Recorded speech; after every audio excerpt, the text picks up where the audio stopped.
ജ്ഞാനപീഠ പുരസ്കാരം നേടുന്ന 12ാമത്തെ ഹിന്ദി കവി എന്നതിനേക്കാൾ പ്രസക്തി വിനോദ് കുമാർ ശുക്ലയ്ക്ക് മറ്റൊന്നാണ്. ഛത്തീസ്ഗഡിൽ നിന്ന് ജ്ഞാനപീഠം നേടുന്ന ആദ്യ എഴുത്തുകാരനാണ് ശുക്ല. ആ നാടിന്റെ സാഹിത്യത്തിനുള്ള അംഗീകാരം കൂടിയാണിത്. 11 ലക്ഷം രൂപയും സരസ്വതി ദേവിയുടെ രൂപം കൊത്തിയ വെങ്കല ശില്പവുമാണ് പുരസ്കാരം. ഹിന്ദി സാഹിത്യത്തിലെ രാജ്യത്തെ ജീവിച്ചിരിക്കുന്ന മുതിർന്ന എഴുത്തുകാരിൽ ഒരാളാണ് 88-കാരനായ ശുക്ല. കെട്ടുപാടുകളിൽ നിന്ന് വിമോചനത്തിനായി കൊതിക്കുന്ന പക്ഷിയുടെ അനായാസ സഞ്ചാരങ്ങളെക്കുറിച്ച് എഴുതിയ കവിതയിൽ എഴുത്തുകാരൻ വിനോദ് ശുക്ല അടയാളപ്പെടുത്തുന്നത് മനുഷ്യഗാഥയെക്കുറിച്ചുള്ള നടക്കാനിടയില്ലാത്ത സങ്കല്പത്തെ കൂടിയാണ്. ഹിന്ദി സാഹിത്യത്തിലെ മുൻപേ പറക്കുന്ന പക്ഷികളെക്കുറിച്ചുള്ള ഭാവനയാണത്. അസാധാരണമായ പലായനങ്ങളുടെ ചരിത്ര അനുഭവമുള്ള മനുഷ്യന് എത്ര കൊതിച്ചാലും സാധിക്കാത്തവ കിളികൾ സാധിച്ചെടുക്കുന്നുവെന്ന് ശുക്ല ഒരു കവിതയിൽ പറയുന്നുണ്ട്.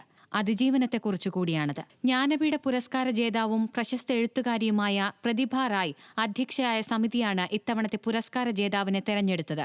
ഹിന്ദി സാഹിത്യത്തിന്റെ വളർച്ചയ്ക്കായി ഏറെ വ്യക്തിരിത്വവും അസാധാരണ പ്രതിഭാവിലാസം പ്രദർശിപ്പിച്ച സർഗാത്മക പ്രവൃത്തിക്കാണ് ശുക്ലയ്ക്ക് പുരസ്കാരം നൽകുന്നതെന്ന് പുരസ്കാര നിർണയ സമിതി വിലയിരുത്തി. ഹിന്ദി സാഹിത്യത്തിൽ ഏറെ വായിക്കപ്പെടുകയും നിരൂപിക്കപ്പെടുകയും ചെയ്ത ഈ കാലഘട്ടത്തിലെ ഏറ്റവും പ്രധാന എഴുത്തുകാരനാണ് വിനോദ് കുമാർ ശുക്ല.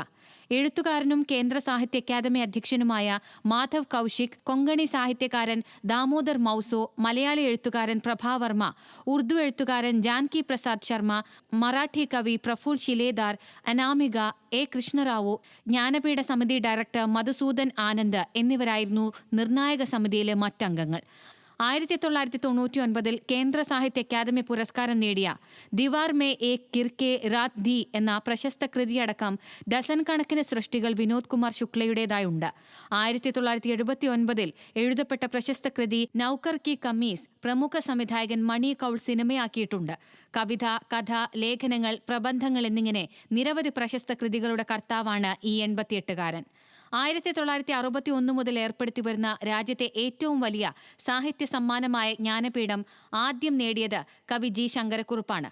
ഓടക്കുഴൽ എന്ന കവിതാ സമാഹാരത്തിനായിരുന്നു പുരസ്കാരം. Research desk, news Malayalam.